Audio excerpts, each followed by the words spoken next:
Kembali di Sapa Indonesia Malam, Saudara Menteri Koordinator Hukum HAM, Imigrasi dan Pemasyarakatan Yusril Iza Mahendra bilang tak ada pelanggaran HAM berat dalam beberapa tahun terakhir. Menurut Yusril, peristiwa 1998 tak termasuk pelanggaran HAM berat. Menurut Yusril, saat menjabat dulu, dirinya sudah membuat pengadilan HAM baik ad hoc maupun konvensional. Yusril bilang pelanggaran HAM berat mungkin terjadi zaman dulu atau kolonial atau masa perang kemerdekaan. Sebelumnya, pemerintahan Jokowi pada 11 Januari 2023 berdasarkan Komnas HAM menyebut ada 12 pelanggaran HAM berat, termasuk salah satunya peristiwa 98. Dr. Insinyur Airlangga Hartarto.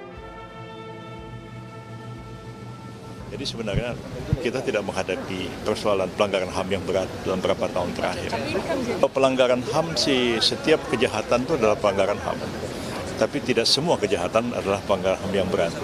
Pelanggaran HAM yang berat itu kan genocide, massive killing, ethnic cleansing, tidak terjadi dalam beberapa dekade terakhir ini. Mungkin terjadi justru pada masa kolonial, pada waktu awal perang kemerdekaan, kita 1960-an. Tapi dalam beberapa dekade terakhir ini hampir bisa dikatakan kita tidak ada kasus-kasus pelanggaran HAM yang berat. Enggak, Prof, soal ini Pak. Ketua Komnas HAM Adnike Nova Sigiro berharap pemerintahan baru di bawah kepemimpinan Prabowo Gibran tetap berkomitmen menuntaskan kasus pelanggaran HAM di masa lalu. Komnas HAM selaku penyidik pelanggaran HAM berat akan berkoordinasi dengan Menko Hukum dan HAM. Sebelumnya Menko Hukum HAM, Imigrasi dan Pemasyarakatan Yusril Iza Mahendra meminta masyarakat belajar dari pengalaman di masa lalu untuk menyelesaikan masalah yang ada sekarang. Menurut Adnike, pesan Menko Hukum dan HAM sebagai sinyal positif pemerintahan saat ini tetap punya agenda terkait hal tersebut. Ketua HAM Adnike Nova Sigiro menyatakan terkait tugas dan fungsi Komnas HAM selaku penyelidik pelanggaran HAM berat, kami akan berkoordinasi lebih lanjut dengan Menko Hukum HAM, Imigrasi dan Pemasyarakatan Kementerian Lembaga terkait seperti Kejaksaan Agung sebagai penyidik kasus pelanggaran HAM berat.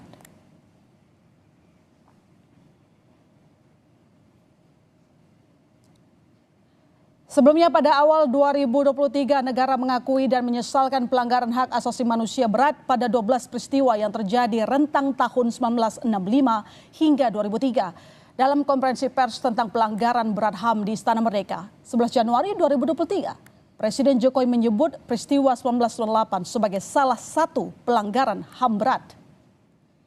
Saya sebagai Kepala Negara Republik Indonesia mengakui bahwa pelanggaran hak asasi manusia yang berat memang terjadi di berbagai peristiwa. Dan yang kelima, peristiwa penghilangan orang secara paksa tahun 1997, 1998, 6. Peristiwa kerusuhan Mei 1998, 7. Peristiwa Trisakti dan Semanggi 1 dan 2, 1998 dan 1999, 8. Peristiwa pembunuhan Dukun Santet 1998-1999. Ya, kita ulas pernyataan Menko Hukum dan HAM Yusril Iza Mahendra yang menyebut peristiwa 98 bukan pelanggaran HAM berat, serta bagaimana komitmen pemerintah Prabowo Gibran dalam menuntaskan kasus-kasus pelanggaran HAM bersama Direktur Eksekutif Amnesty International Indonesia Usman Hamid. Selamat malam Mas Usman. Selamat malam Kompas TV. Sebelumnya kami juga sudah mengundang Menko Hukum HAM Imigrasi dan Pemasyarakatan Yusril Iza Mahendra, dan kami juga telah mengundang Natalius Pigai sebagai Menteri Hak Asasi Manusia. Namun keduanya hingga malam ini saudara belum memberikan respon. Saya langsung ke Mas Usman. Mas, peristiwa 98 bukan pelanggaran berat kata Menko Hukum Yusril Iza. Bagaimana Anda melihat pernyataan itu? Ya, pertama tidak sepantasnya pejabat pemerintah mengeluarkan pernyataan yang keliru tentang hak asasi manusia, apalagi dari pejabat yang salah satu urusannya adalah tentang legislasi hak asasi manusia. Pernyataan Menko Yusril tidak mencerminkan pemahaman undang-undang yang benar. Salah satunya tentang pengertian pelanggaran HAM yang berat, kita bisa baca di dalam ketentuan pasal 104 ayat 1 Undang-Undang Hak Asasi Manusia penjelasannya, dan pasal 7 Undang-Undang Pengadilan Hak Asasi Manusia. Nah, pernyataan itu juga mengabaikan laporan-laporan resmi pencarian fakta tim gabungan pemerintah dan juga penyelidikan pro justisia Komnas HAM atas sejumlah peristiwa pelanggaran HAM berat di masa lalu, yang seluruhnya menyimpulkan terjadinya pelanggaran HAM yang berat dalam bentuk kejahatan terhadap kemanusiaan. Jadi, pelanggaran HAM yang berat itu tidak saja genosida, melainkan juga ada dalam bentuk kejahatan kemanusiaan menurut hukum nasional. Bahkan kalau menurut hukum internasional, selain kejahatan genosida, kejahatan kemanusiaan, juga ada kejahatan perang dan kejahatan agresi. Khusus tragedi 1998, misalnya tragedi Mei, jelas hasil penyelidikan Komnas HAM menyatakan bahwa peristiwa tersebut tergolong ke dalam peristiwa pelanggaran HAM yang berat, sebagaimana dimaksud di dalam Undang-Undang Hukum Nasional. Jadi pernyataan itu keliru dan tidak punya landasan hukum. Dan Anda merasa bahwa ini juga akan menyakiti kelompok korban yang selama ini menuntut keadilan dalam pelanggaran HAM beberapa waktu yang lalu? Tentu saja. Jadi pernyataan itu bukan saja tidak akurat secara hukum, tidak akurat secara historis, tetapi juga menunjukkan sikap dan mentalitas near empati, yang tidak punya empati pada korban, pada keluarga korban yang mengalami peristiwa itu di masa lalu, termasuk pada mereka yang bertahun-tahun menyuarakan agar negara menegakkan hukum dan keadilan. Tragedi Mei 1998, termasuk di dalamnya perkosaan terhadap perempuan Tionghoa, penyerangan terhadap rumah-rumah Tionghoa, terbakarnya anak-anak miskin di pusat-pusat perbelanjaan, sampai dengan misalnya penembakan mahasiswa di Universitas Trisakti dan juga penculikan aktivis yang menjadi saksi di dalam tragedi Mei, jelas menyisakan luka yang sangat dalam di dalam keluarga-keluarga mereka. Jadi pernyataan itu keliru secara hukum dan tidak beretika dan tidak bersimpati pada keluarga korban yang mengalami penderitaan itu di masa lalu. Gitu. Mas Usman, kalau Anda mengatakan bahwa Yusril itu keliru, kita tahu dia bukan orang baru di dunia hukum. Jadi apa tandanya ini, apa sinyalnya? Apakah ini merupakan sebuah sinyal seperti amnesti melupakan masa lalu? Karena sebelumnya dia juga mengatakan tolonglah lihat ke depan, bukan ke belakang. Ya, dia itu dulu juga pernah di Kementerian Hukum dan HAM. Dan kementerian ini dulu ikut merumuskan Undang-Undang Nomor 39 tahun 99 tentang hak asasi manusia dan juga Undang-Undang Nomor 26 tahun 2000 tentang pengadilan hak asasi manusia. Kenapa ia begitu keliru di dalam menjelaskan undang-undang? Bisa jadi ia lupa, bisa jadi juga ia tidak lagi paham undang-undang itu, atau mungkin pura-pura tidak tahu, atau mungkin lebih buruk seperti yang Anda katakan, ini adalah sinyal dari pemerintahan baru, sinyal yang negatif, yang ingin mengaburkan tanggung jawab negara, terutama tanggung jawab pemerintah yang diwajibkan atau diamanatkan oleh konstitusi untuk menegakkan keadilan dengan menuntaskan kasus-kasus pelanggaran HAM yang berat yang terjadi di masa lalu. Kalau itu Anda katakan, apakah artinya tidak akan melanjutkan apa yang disampaikan oleh Presiden Jokowi saat itu kan mengatakan bahwa kasus 98 merupakan pelanggaran HAM, ada 12 waktu itu dia katakan. Apakah ini artinya pemerintahan yang kali ini tidak mengusung keberlanjutan seperti yang didengung-dengungkan selama ini?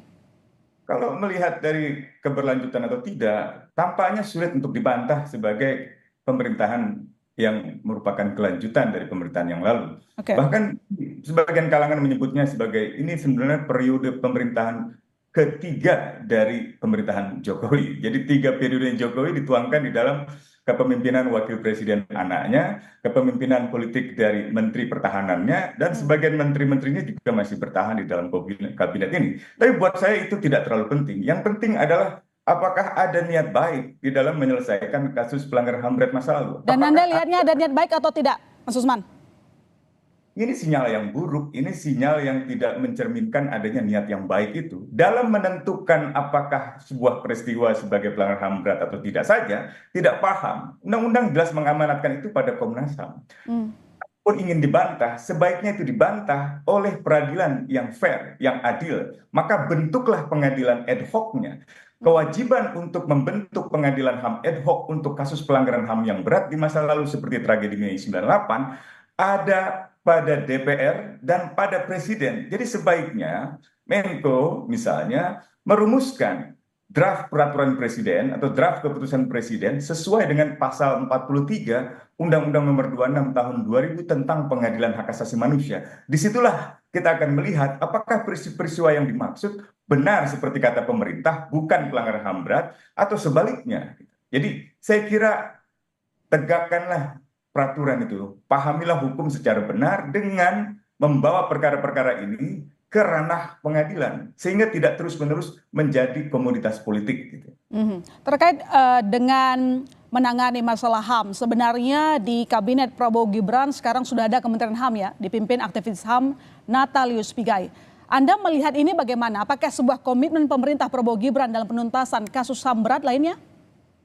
Saya kira itu tidak lebih dari usaha untuk mengakomodir begitu banyaknya kelompok yang katakanlah ingin diberi balas jasa atas dukungan elektoral mereka selama masa-masa kampanye selama ini. Dan itu tidak mencerminkan profesionalitas di dalam penentuan kabinet. Setidaknya tidak mencerminkan sebuah kabinet yang berbasis keahlian dan integritas moral yang tinggi. Lebih karena didasarkan pada katakanlah politik balas jasa atau balas budi atas dukungan elektoral yang selama ini pernah diterima oleh pemerintahan yang terbentuk hari ini. Ya, harapan kita bahwa pemerintah Prabowo Gibran dapat secara konsisten dan mau berkomitmen untuk menuntaskan masalah HAM di masa lalu. Terima kasih Mas Usman, dan sekali lagi saudara, kami juga sudah mengundang Menteri Koordinator Hukum HAM, Imigrasi dan Pemasyarakatan Yusril Iza Mahendra dan juga Natalius Pigai menjadi dari Menteri Hak Asasi Manusia, tetapi hingga saat ini belum mengiyakan atau bahkan belum menjawab undangan Sapa Indonesia Malam. Terima kasih Mas Usman telah bergabung bersama kami. Sehat selalu Mas.